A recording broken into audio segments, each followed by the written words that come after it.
Hello everyone, I am going to be giving you a easy build for honor mode. You can play this solo or you can play it with the party, it does not matter, but this is going to help you get through honor mode pretty easily. First we're going to start out with our abilities. We're going to put +1 into strength and we're going to put +2 into constitution. So it should look something like this: 16, 14, 16, 8, 10, and 10.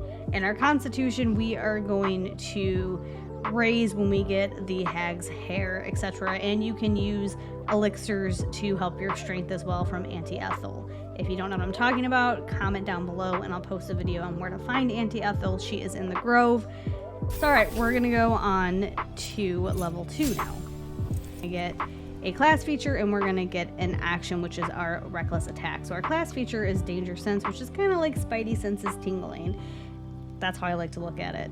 But reckless attack is going to be awesome to use once you use your rage, aka frenzy. You can go into a reckless attack. This is going to be a throwing build. We are going to be kind of focusing on throwing stuff, but I mean you can attack as well, so that works too. Sorry, level 3 barbarian. We are going to choose our subclass now. We're going to have 3 subclasses to choose from, but we are going to choose the berserker subclass because it's the best one. It is.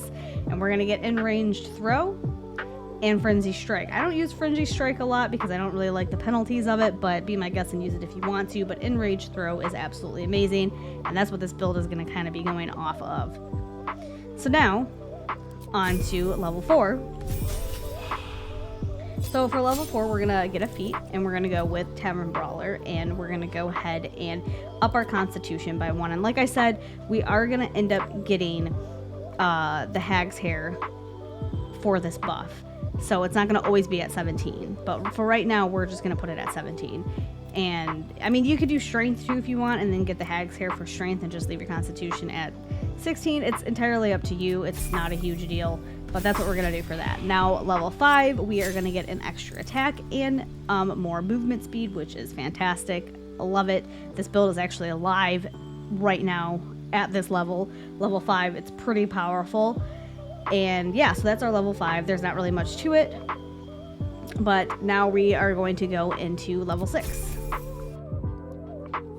So at level 6 we are going to multi-class into fighter or rogue. You could do either one, whichever one fits your fancy right now, but I chose fighter and we're gonna do defense because really none of these other ones really matter unless you want to do great weapon fighting, but I chose defense.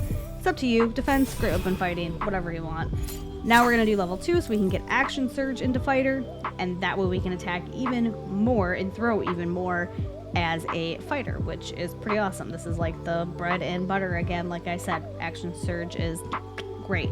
So now at level 8, we are going to go into rogue here. Multi-class into rogue. And then for abilities, I don't really do the sleight of hand unless I'm going to steal or whatever. I really like athletics, and I like, you could do intimidation as well. That's a good one. I like athletics and acrobatics, and I like persuasion as well, but you kind of choose whatever fits your fancy here. I typically go with athletics, acrobatics, and persuasion. Alright, so for level 9 we are going to continue to spec into rogue. We're going to get 3 abilities here, cunning hide, cunning dash, and cunning disengage, which is all great and useful to use for utilities. Nothing super exciting here, but that's basically what we are going to be getting here at level 9. Now at level 10, we are going to still stay in rogue. I hope I didn't say ranger previously, but we're going to choose the thief subclass now because we're going to get a bonus action, which is great, and that's something that can make us throw even more, which is fantastic because the throwing is extra. Level 11 now. You can go back to fighter, or you can continue leveling rogue up. I'm going to continue leveling rogue up and get the ability improvement. And here I am going to increase my constitution again. And the reason why I'm going to increase it, and you're going to see it's at 19, is simply because I'm going to get the hag's hair. and that will boost it up to 20. So I don't have to worry about that being a negative effect toward it. So I'm going to just do 19 here, and then I'm going to use the Hag's Hair. At level 12, there's different approaches that you can take for this. You can continue to level up the Rogue, or the Fighter, or the Barbarian. I recommend doing the Barbarian. I just think it's the better approach, and that's how I end it. If you don't want to do that, you can do Eldritch Knight. Fighter, I don't really consider doing Rogue more, but I mean, if you want to, go for it. But yeah, that's pretty much the build, and then we'll get into the armor next, and what you can pick up. Well, what you should pick up that will help this build. Okay, so for armor, the armor that I use on this build, if you're gonna go with in-game armor, I'm gonna show you what I use for in-game armor, and then I'll show you what I use for the beginning of the game. So in-game armor, I like the Bone Spike Helmet, because when you rage, hostile creatures within a 3-meter radius must succeed a Wisdom saving throw, or they're gonna take 2 to 8 psychic damage, and the targets receive half damage on a save. And then you get Intimidation +2, which I think is really beneficial for a Barbarian. For a cloak, I either like the Flesh Melter cloak, or I like the cloak that you get if you're playing the Dark Urge, the Deathstalker Mantle. But if you're not playing the Dark Urge, definitely go with the Flesh Melter cloak.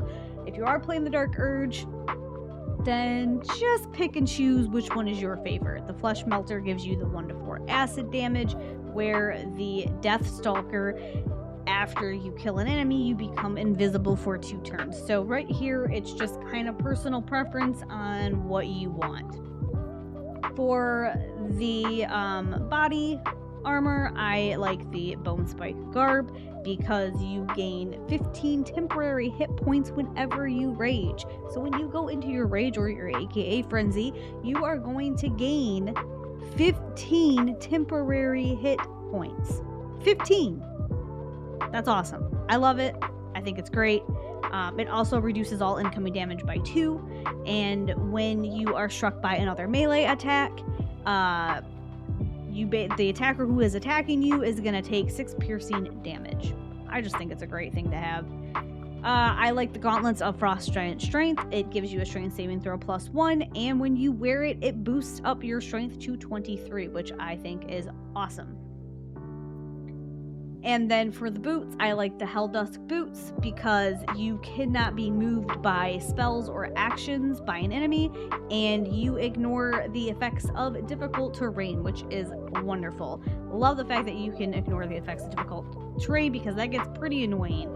And when you fail a saving throw, you also can use a reaction to succeed instead, and that is the Infernal Invasion that comes with it. So that's what I use for my armor. Now, for my jewelry, my necklace, I use the Amulet of Greater Health, and what that does is that is going to set my Constitution to 23, and it's going to give me an advantage on Constitution saving throw checks.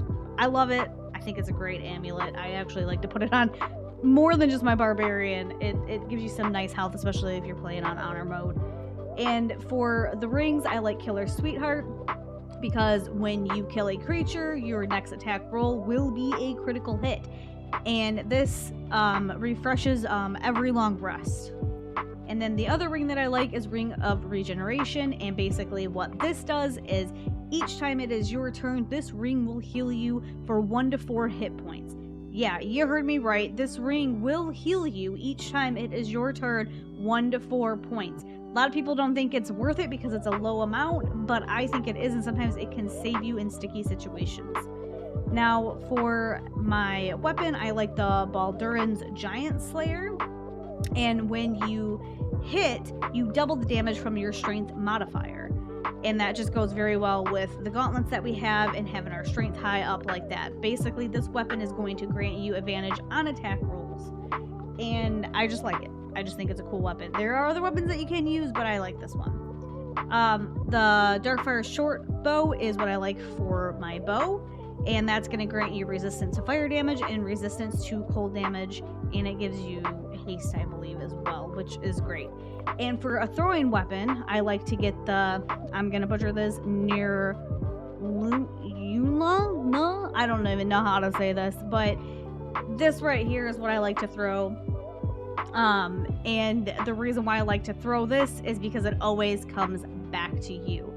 It will return to you after you have thrown it. It's awesome. It's great. It's a cool trident. Definitely try it out.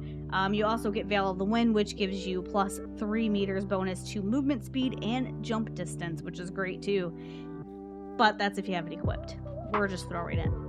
I like it because, like I said, it comes back to you. Now, if we're going to talk beginner gear,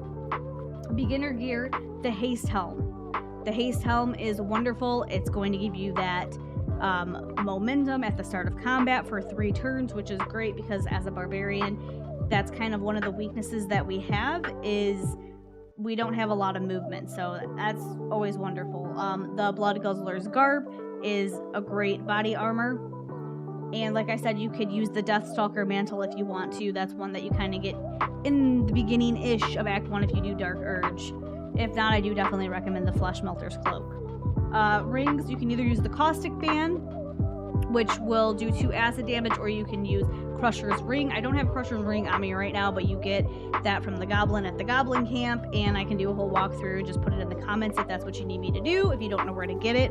But Crusher's Ring I do prefer over the Caustic Bam, but you can do either or. It's just personal preference if you want to deal the additional damage, or if you want the stats from Crusher's Ring. And then I like Ring of Flinging because this is a throwing build, and this basically gives you a bonus to throw damage, and I just really like it. So I think if you're going to do a barbarian throwing build, this is definitely the way to go for that. And you can either use the Moondrop pendant for the necklace, but my personal favorite, which I don't have on me currently right now, is the Amulet of Misty Step, which you can get in the Goblin Camp as well when you go inside, and I can do a video. I can do a video on where to find all this stuff if you guys really want me to. If you don't know where to find it, just, you know, comment and let me know.